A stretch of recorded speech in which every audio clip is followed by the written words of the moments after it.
लेकिन पिछले कुछ दिनों में ऐसा हुआ है कि प्रशांत किशोर ने अपने सारे तीर बीजेपी की तरफ कर दिए। प्रशांत किशोर लगातार बिहार के बीजेपी नेताओं को निशाना बना रहे हैं, खास करके हरीश चौधरी और उप मुख्यमंत्री सम्राट को। सम्राट चौधरी को लेकर और हरीश चौधरी को लेकर उन्होंने बहुत खुलासे किए, बहुत कुछ किया।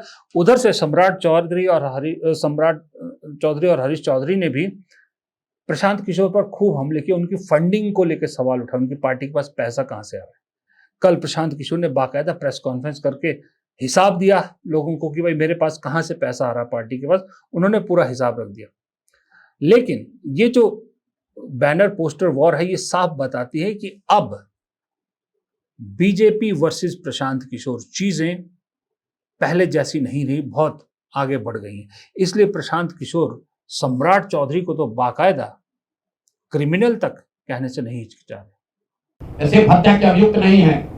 बिहार में पुरानी पत्रकारिता करने वाले लोग, आपने शिल्पी गौतम के रेप और हत्याकांड की कहानी सुनी होगी। आपने सुना होगा कि लालू जी के जंगल राज का जब चरम सीमा था, जितनी यहाँ माताएं बहनें हैं जो पढ़े लिखे लोग, समझदार लोग हैं, स्वच्छ छवि वाले बिहार में रहने वाले लोग हैं, याद कर लीजिए शिल्पी गौतम रेप और मर्डर केस, जिसमें एक डॉक्टर के लड़के को और शिल्पी गौतम के साथ ऐसा आरोप लगा था कि उनके साथ सामूहिक बलात्कार और उसके बाद उनकी हत्या कर दी गई थी। साधु यादव पर उसका आरोप लगा था, बड़ी हंगामा हुआ, सीबीआई में केस गया।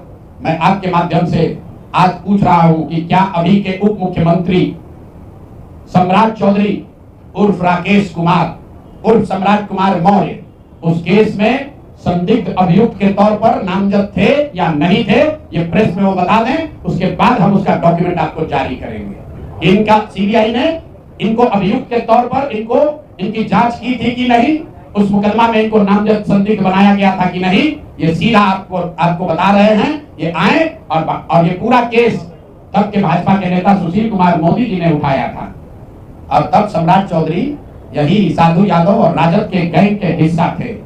और अब वो बता दें, हम इतना ही बोल रहे हैं, अभी से भी गांधी जी ने कहा है गलती हो गई तो आकर माफी मांग लो, आकर बताइए कि उस केस में आप अभियुक्त के तौर पर आपको सीबीआई ने आपकी जांच की थी कि नहीं की थी, आपके सैंपल टेस्ट लिए गए थे कि नहीं लिए गए थे, आपके उस घटना में क्या संलिप्तता है नहीं है, ये बताइए।